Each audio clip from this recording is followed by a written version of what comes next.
Nityanandam. My name is Ma Nitya Kailasananda.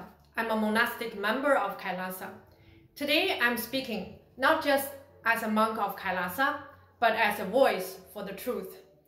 A truth that has been deliberately twisted by the anti-Hindu media like Times Now.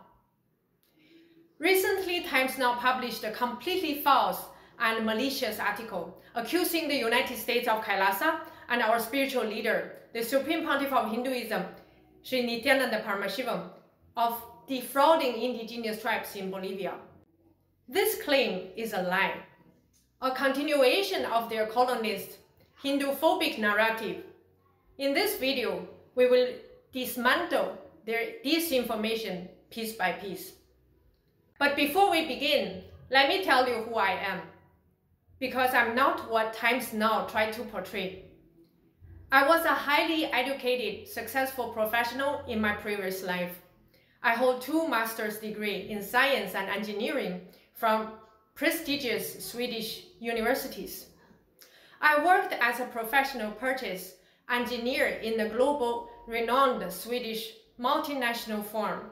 I had everything society calls success. But something deeper caught me. I was inspired by the SPH, my beloved guru, not just by his teachings, but by his immense compassion, selfless service, and tireless sacrifice for humanity. He showed me that life is not just about personal gain, it's about giving, about awakening others, about living in alignment with the highest truth. So I made a choice. I left everything. I renounced my worldly life. I became a Hindu monk. And I found my dream life, a life of deep joy, spiritual awakening, and service. Every day I grew, I expanded, I evolved through the continuous blessings, initiations, and guidance of the SPH. But I also woke up to something darker, something most people cannot even imagine. The brutal, silent persecution of Hindus.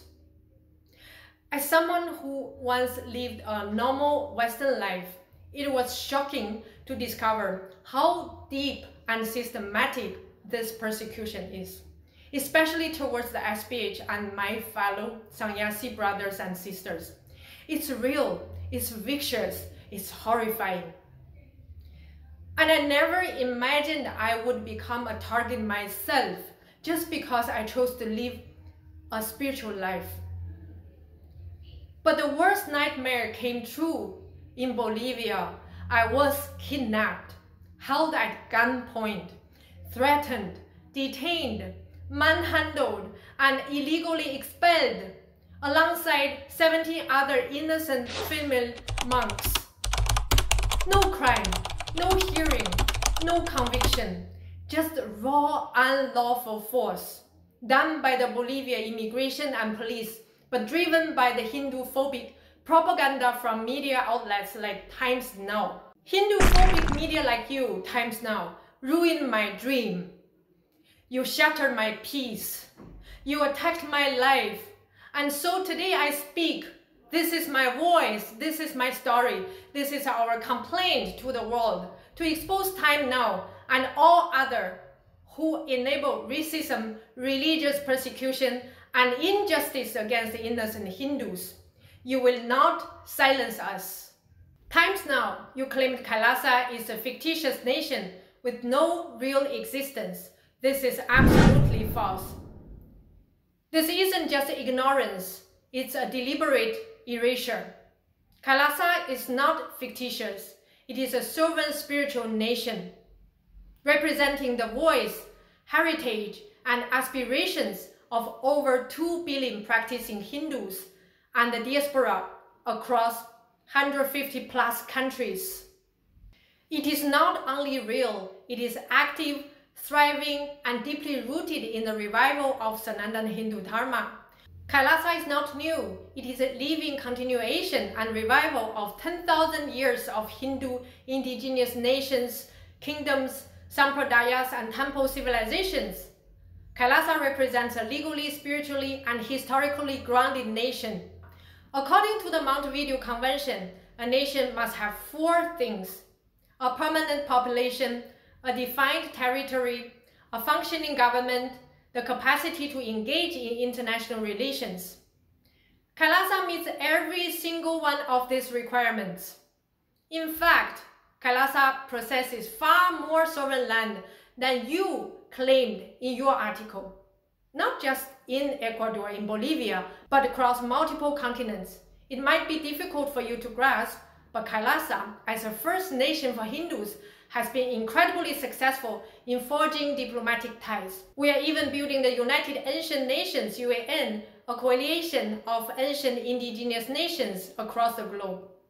Kailasa is growing at a pace that you cannot even comprehend. You targeted Bolivia, but we are already working on establishing dozens, even hundreds of alliances and locations worldwide. Kailasa is a nation of service, a nation of compassion, a nation built only to give. Kailasa has contributed over 1 billion free Satvic organic meals served for free, 70+ free healthcare centers and mobile clinics providing Ayurvedic, Siddha and allopathic care, 100,000+ children given free education and spiritual guidance through Kailasa's gurukuls and online learning platforms. Disaster relief in 16+ countries, from pandemic response to refugee aid, food security, and women's empowerment. And every service, food, education, health, spiritual empowerment has been offered freely without expectations, without discrimination. And you call that fake? You mock Kailasa as fictitious because you're blind to the living continuity of Sanatana Hindu Dharma. Times now, you claim Nityananda is a fugitive and accused of rape. This is not just a lie, it is deliberate, malicious campaign rooted in anti-Hindu bigotry. Before I address the false accusations, let me ask, why did you drag the SPH into this? He has never set foot in Bolivia, nor has he ever signed any agreements related to it. So why is he being falsely implicated in this matter? And what is the truth? Is the SPH has never been convicted of any crime in any country. Not in India, not in the United States, not anywhere. After more than 120 false legal cases and over a decade of forensic, judicial, and media scrutiny, he remains entirely unconvicted and innocent. All the accusations were completely fabricated. The United States court found the main conspirator guilty of fraud, extortion, and perjury, fining over $500,000 and permanently expelling from the US, banning for life. Let's be clear, no conviction, no standing warrant, no Interpol red corner, blue corner notice. Still, anti-Hindu media like Times Now keep repeating this line, ignoring international rulings and due process. This is not journalism, this is weaponized disinformation. The same persecution happened in Bolivia. Kailasa-affiliated volunteers, including 18 women, were kidnapped by Bolivian immigration without charges, trial, or warrant. None of them had signed any agreement. The cooperation document between Kailasa and the indigenous nations was not declared illegally by any court. No one was arrested, no one was convicted because we did nothing wrong. If anything illegal had occurred, there would have been a trial, a sentence, a ruling. Instead, there was a coordinated and illegal expulsion, a deep state act, not law enforcement. This proves only one thing, that 18 female victims were innocent. But they are being targeted not by justice, but by geopolitical anti-Hindu forces that fear a global Hindu resurgence. Now, let's talk about the SPH. The same smear tactics, the same unjust attacks. The SPH has been targeted by media, falsely accused and attacked with every possible method. He's been assassinated, poisoned, and subjected to countless fabricated charges. Yet, despite all these vile attempts, he has never been sentenced for any crime. All these facts only prove one thing: the SPH's innocence and the anti-Hindu deep state agenda. These attacks are not about justice, they are about silencing him, eliminating his influence, and destroying the global resurgence of Hindu civilization. The anti-Hindu deep state will do anything to kill and silence the SPH. But no matter how many attacks they launch, they cannot bring down the truth.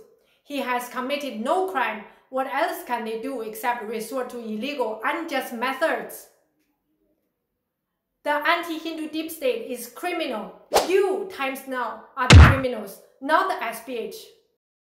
The SPH is under attack, not because any wrongdoing, but because he is the most influential, most followed Hindu spiritual leader alive today, relentlessly reviving Sanatana Hindu Dharma globally.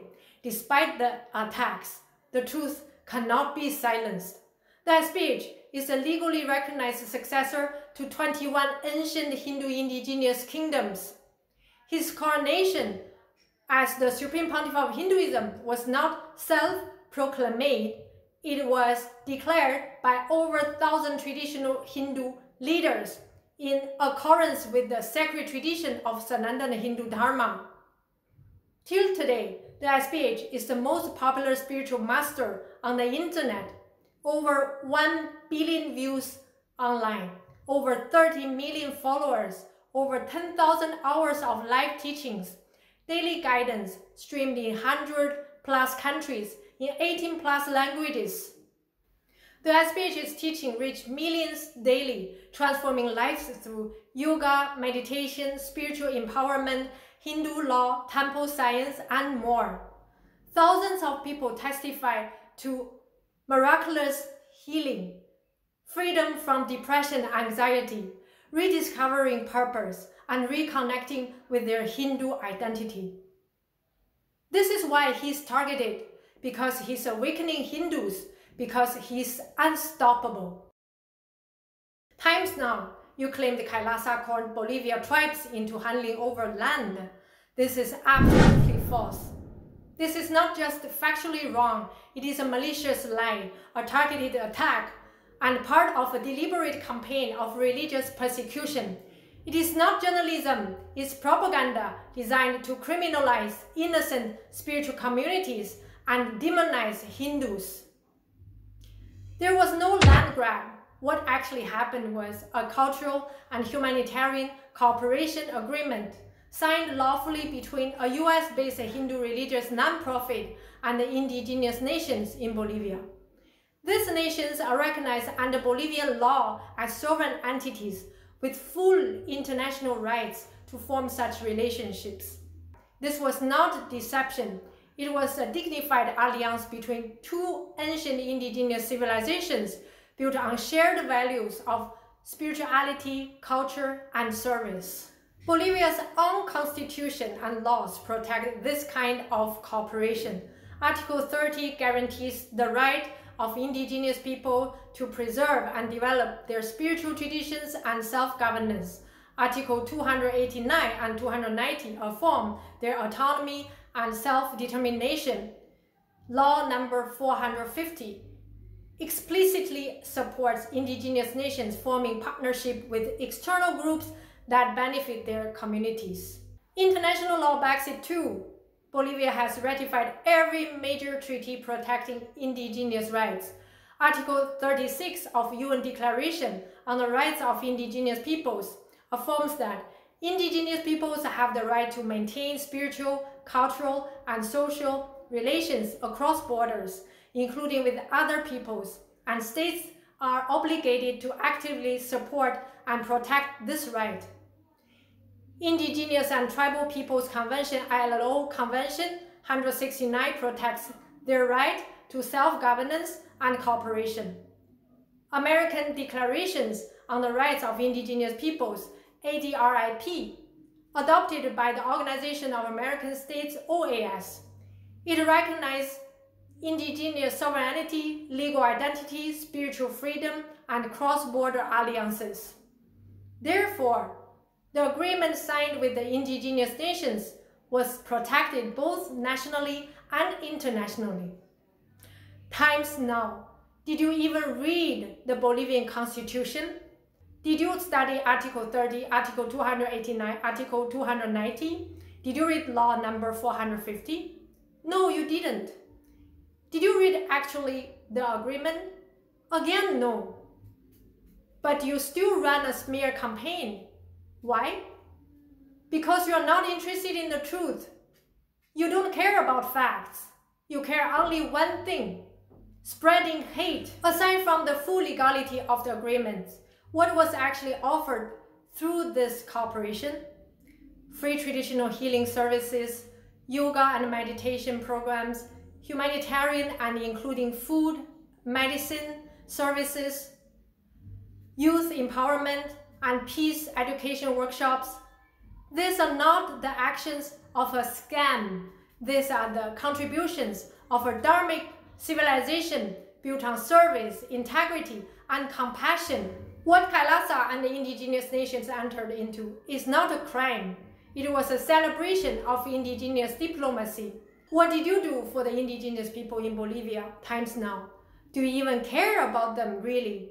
And yet, you attacked Kailasa, who is really offering them support, with lies, with colonialist arrogance.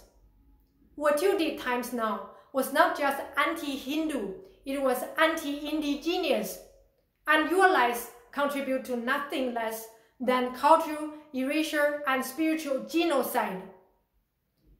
We will not be silent. We will speak for the truth, and the world will see you for what you are.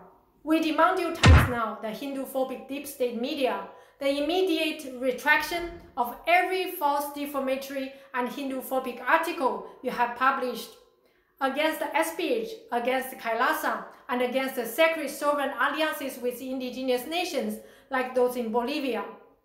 The immediate removal of your hate speech propaganda that directly fuels violence, religious persecution, and spiritual genocide against the Hindus and the indigenous peoples across the world.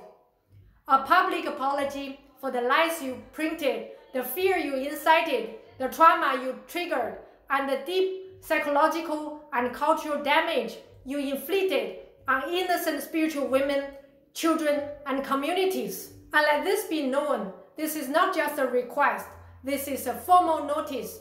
We will be pursuing legal action against Times Now and every collaborator who contributed to this campaign of hate and misinformation. We will sue you for every act of defamation, for every incitement on hatred, for every crime of delegitimizing Hindu spiritual sovereignty. You will be held accountable in the courts, in the media, and in the conscience of the global community. And remember this, you can try to erase a headline, but you cannot erase a 10,000-year-old civilization. You can attack a few monks, but you cannot destroy the spiritual army of Dharma. You can mock, lie, and defame, but you cannot stop the unstoppable truth of Hinduism rising again. We are not afraid. We are not alone. We are not going anywhere. Kailasa is a spiritual resurrection of a stolen civilization. We are the voice of 2 billion Hindus, echoing across borders, beyond propaganda, louder than your lies. And to every media outlet, every institution, every anti-Hindu power trying to bury the truth, you have underestimated us. This is the beginning of the end of your era of deceit and the rebirth of Sanatana Hindu Dharma. Nityanandan.